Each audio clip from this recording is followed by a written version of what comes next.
Shalom dan puji Tuhan saudara atas kebaikan Tuhan pada setiap kita, sehingga pagi ini dengan izin Tuhan kita boleh bangun dengan bersihat, pikiran cergas dan semangat yang berkobar-kobar untuk melayani Tuhan. Untuk memulai renungan kita, mari kita berdoa. Bapa Surgawi, terima kasih atas kebaikan-Mu karena bersama dengan kami sementara kami mendengar dan mempelajari firman Tuhan. Dalam nama Yesus kami berdoa. Amin. Saudara dan saudari yang dikasihi dalam Kristus, tajuk renungan kita pagi ini adalah rajin-rajinlah membaca Alkitab. Nah, bagaimana memupuk minat supaya kita minat membaca Alkitab? Firman Tuhan dalam 2 Timotius 3 ayat 15 mengatakan, "Ingatlah juga bahwa sejak kecil engkau sudah mengenal kitab suci yang dapat memberi hikmat kepadamu dan menuntun engkau kepada keselamatan melalui iman kepada Kristus Yesus." Saudara, bacaan kita hari ini saya ambil dalam buku Timotius, yaitu dalam 2 Timotius 3 ayat 10 hingga 17.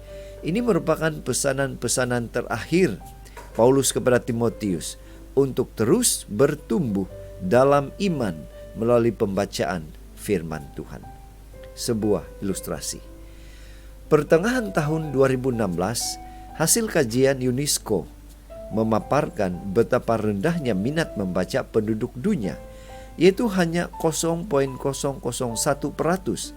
Artinya, dari 1.000 penduduk, hanya 1 warga negara yang memiliki minat membaca. Itu sebabnya beberapa waktu yang lalu, melalui gerakan Malaysia Membaca, satu program membaca, menyedarkan masyarakat Malaysia, kerajaan mengajak masyarakat Malaysia untuk lebih meningkatkan minat membaca, untuk memperluaskan wawasan, memperdalamkan pemahaman. Saudara, seandainya dilakukan satu kajian mengenai minat membaca anggota gereja di Sabah terhadap Alkitab, kemungkinan besar angkanya juga tidak menggembirakan.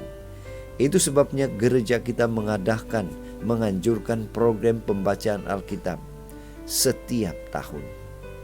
Kembali kepada bacaan kita hari ini. Merujuk kepada nasihat Paulus kepada Timotius yang sudah mengenal Alkitab sejak kecil.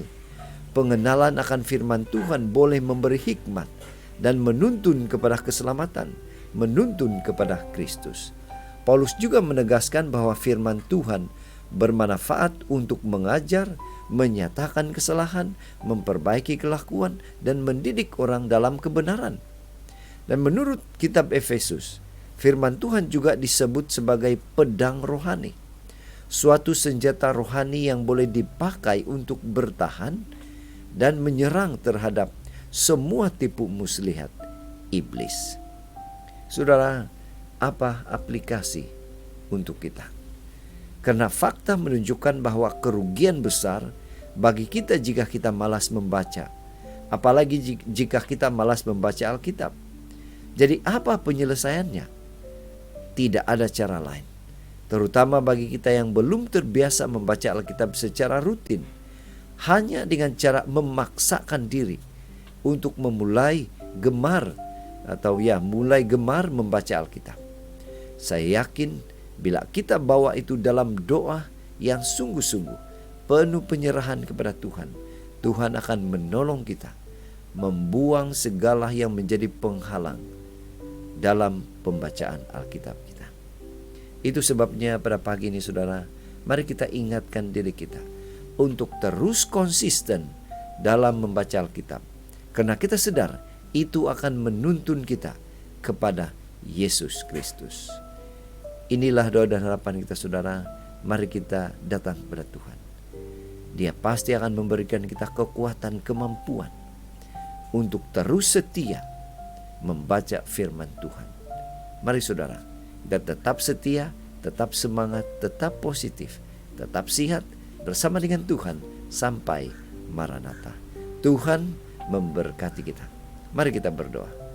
Bapa Surgawi, terima kasih karena sekali lagi Tuhan mengingatkan kami untuk rajin membaca Alkitab. Dalam nama Yesus kami sudah berdoa. Amin.